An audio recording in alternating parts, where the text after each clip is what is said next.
Dear learners, welcome to the channel again. आज का हमारा टॉपिक है आईसीटी क्विज़, जो क्लास 37 है। इन 4 क्वेश्चंस सेंटेंसेस में से एक कथन सही है, सेंटेंस सही है, बाकी 3 गलत हैं। ये फॉर्मेट है आज का हमारा। तो पहला क्वेश्चन है, what is the primary purpose of the internet in education. Primary purpose क्या होता है इंटरनेट का एजुकेशन में। तो पहले चारों कथन को पढ़ लेते हैं। इंटरनेट का जो मेन उद्देश्य है शिक्षा में वो क्या है, ये क्वेश्चन है। तो पहला स्टेटमेंट है, to serve as a platform for online gaming in educational setting. Educational setting के को ध्यान में रखते हुए ऑनलाइन गेमिंग का प्लेटफॉर्म उपलब्ध कराना, ये नहीं होगा, ऑनलाइन गेमिंग नहीं होता है इसमें। मुख्य उद्देश्य, to provide a source of distraction for students during lectures के दौरान स्टूडेंट्स का ध्यान भंग करना, ये भी नहीं होगा। To facilitate access to information resources and online learning platform. Facilitate करना, एक्सेस करने के लिए इंफॉर्मेशन रिसोर्सेज और ऑनलाइन लर्निंग प्लेटफॉर्म। हाँ, तो ये ठीक है, ये इसका सही आंसर होगा। चौथा है, कम्युनिकेशन को लिमिट कर देना स्टूडेंट और टीचर, ये तो बिल्कुल भी नहीं होगा। तो इंटरनेट का जो मुख्य उद्देश्य है वो फैसिलिटेट करना है रिसोर्सेज को, इंफॉर्मेशन को और ऑनलाइन लर्निंग प्लेटफॉर्म्स को। दूसरा क्वेश्चन देख लेते हैं, how do virtual private networks impact internet usage in educational institutions. यानी जो वीपीएन होते हैं, वीपीएन किस तरह इम्पैक्ट डालते हैं इंटरनेट यूसेज का एजुकेशनल इंस्टीट्यूशन में। ऑप्शन देखते हैं। वीपीएन, पहले तो मैं वीपीएन बता देता हूँ। वीपीएन क्या होता है, एक प्राइवेट नेटवर्क होता है, इस पर मैं पहले भी बात कर चुका हूँ पिछले वीडियो में। जब हम इस नेटवर्क को यूज़ करते हैं तो इन जनरल ये नहीं पता लगाया जा सकता कि यूज़र कहाँ से एक्सेस कर रहा है इंटरनेट को, और ये काफ़ी सिक्योर और प्राइवेट नेटवर्क रहता है। तो पहला सेंटेंस है इसका, वीपीएन इन्हांस कर देता है इंटरनेट की स्पीड को एजुकेशनल पर्पसेस के लिए। नहीं, ऐसा नहीं है, इंटरनेट की स्पीड उससे इन्हांस नहीं होती है, वो तो प्राइवेसी के लिए यूज़ होता है। वीपीएन अलाउड नहीं होते हैं एजुकेशनल सेटिंग में, ये बात भी गलत है, अलाउड होते हैं। VPN can compromise the security of educational network, ये बात तो सही है। दूसरा भी देख लेते हैं, VPN सोली यूज्ड होते हैं एंटरटेनमेंट के लिए। नहीं, ये गलत है, एंटरटेनमेंट के लिए यूज़ नहीं होते हैं, वो एजुकेशनल यूज़ के लिए भी होते हैं। और ये बात सही है कि VPN कंप्रोमाइज़ कर सकता है एजुकेशनल नेटवर्क की सिक्योरिटी को, इससे सिक्योरिटी कहीं ना कहीं डिस्टर्ब तो होती है। तो ये इसका आंसर होगा सी। अब थर्ड क्वेश्चन देख लेते हैं, what is the role of social media in formal education. Social media का क्या रोल है फॉर्मल एजुकेशन में। ये ए है, social media has no relevance in educational environment, ये तो गलत हो गया। इसका ये कह रहे हैं कि कोई रेलिवेंस ही नहीं है, तो ये तो बिल्कुल गलत हो गया। सोशल मीडिया प्राइमरली यूज़ किया जाता है एकेडमिक रिसर्च के लिए। नहीं, ऐसा नहीं है, मतलब पहला उद्देश्य सोशल मीडिया को यूज़ करने का एकेडमिक रिसर्च नहीं होता है। Social media can be a tool of communication, collaboration and information sharing. Yes, ये इसका आंसर होगा। चौथा पहले देख लेते हैं, social media is strictly prohibited in educational setting. मतलब कैंपसेस कॉलेज में बंद होता है, ऐसा तो नहीं है, तो ये इसका आंसर होगा C. Social media can be a tool for communication, collaboration and information sharing. हम सोशल मीडिया को इंफॉर्मेशन शेयरिंग के लिए, कम्युनिकेशन और कोलैबोरेशन के लिए यूज़ कर सकते हैं। ओके, चौथा क्वेश्चन जो है ये डीप वेब से रिलेटेड है। डीप वेब यानी कि जो एक तरीके का डार्क वेब भी इसको कहते हैं। देखते हैं, प्राइवेट नेटवर्क्स होते हैं ये एक तरीके के, और देखते हैं इसमें क्या क्या है। How does the deep web contribute to educational resources. Deep web किस तरह से योगदान देता है एजुकेशनल रिसोर्सेज में। डीप वेब डेंजरस स्पेस होता है और उसको यूज़ नहीं किया जाना चाहिए एजुकेशनल पर्पसेस में। नहीं, ऐसा तो नहीं है, ये गलत हो गया। ये वही बात हो गई जो पिछले क्वेश्चन में थी, सोशल मीडिया से रिलेटेड।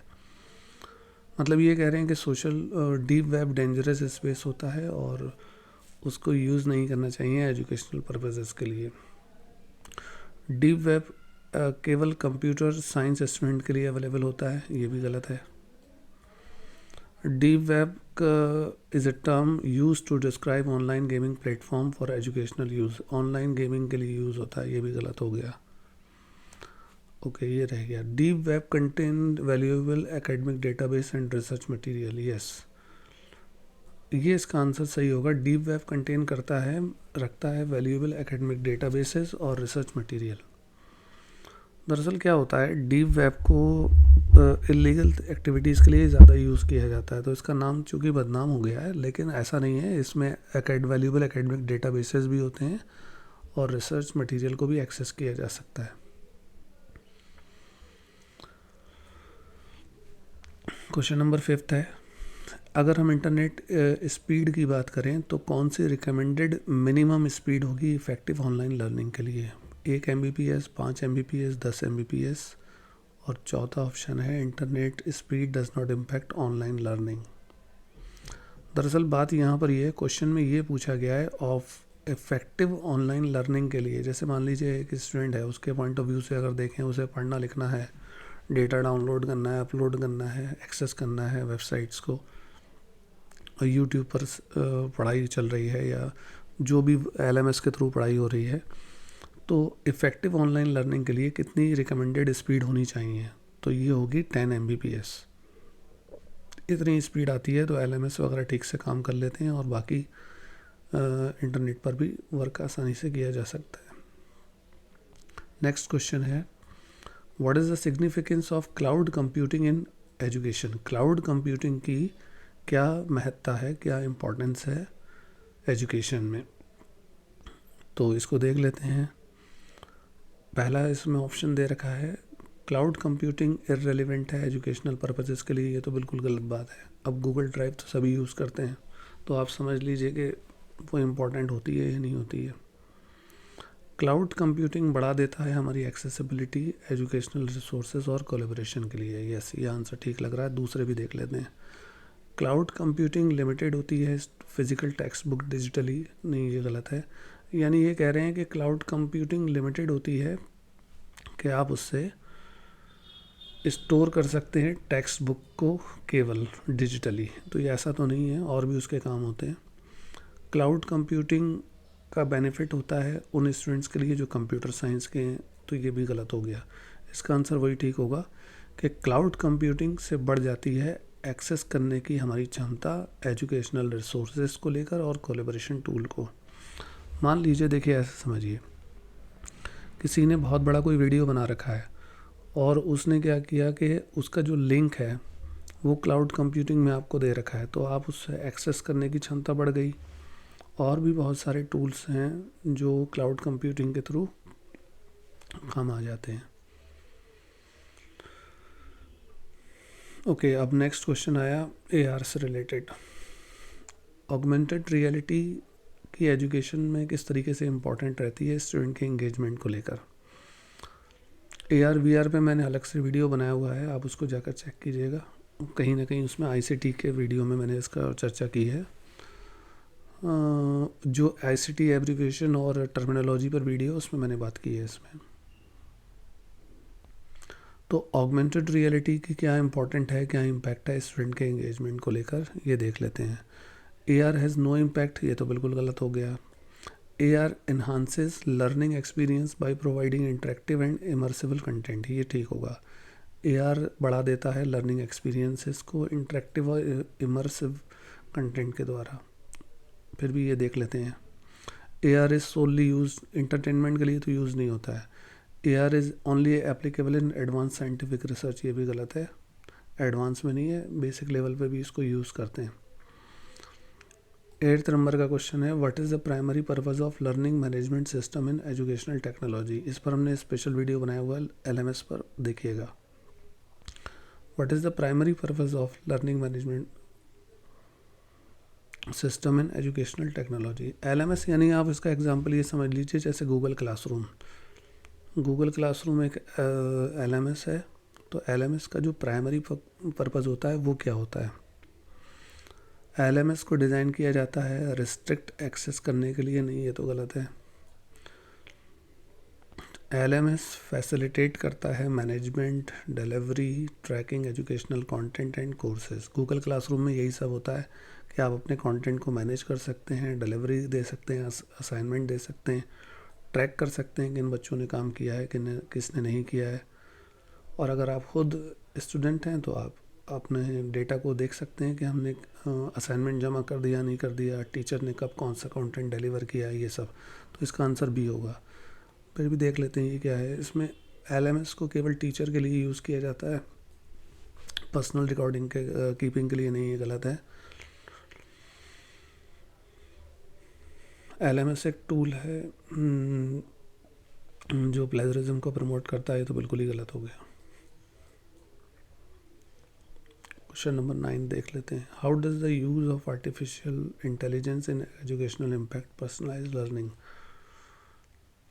यानी AI ने जो एजुकेशन में आई है उसने क्या इम्पैक्ट डाला है पर्सनलाइज्ड लर्निंग पर।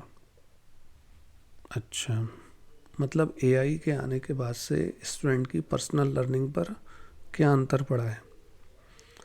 कोई रोल नहीं है, ये बात तो गलत हो गई। AI ने बढ़ा दिया है पर्सनल लर्निंग को, जिससे हम अडॉप्ट करते हैं कंटेंट को इंडिविजुअल स्टूडेंट नीड के लिए, ये बात सही है। AI बढ़ा देता है पर्सनलाइज्ड लर्निंग, जिससे हम अडॉप्ट करते हैं कंटेंट को इंडिविजुअल स्टूडेंट नीड के लिए, ठीक है, ये आंसर सही है। AI is limited to grading exam and does not contribute. ये कह रहे हैं कि ग्रेडिंग एग्ज़ाम के लिए होता है, तो ये तो गलत है। AI is a threat to the traditional teacher student relationship, ये भी गलत है। लास्ट क्वेश्चन है question number 10। What is the stance of most educational institutions regarding the use of the internet for academic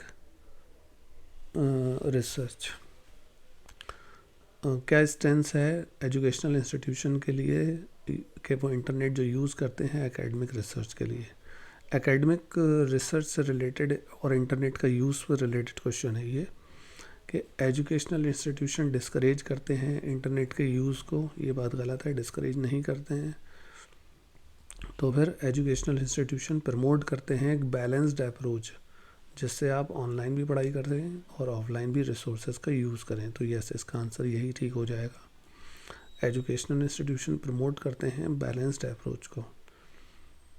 C और D देख लेते हैं। Educational institution rely करते हैं इंटरनेट रिसोर्सेज पर, नहीं ये तो नहीं है, टीचर भी वहाँ काम करते हैं। एजुकेशनल इंस्टीट्यूशन ने बैन कर दिया है, नहीं ये भी गलत है इंटरनेट को।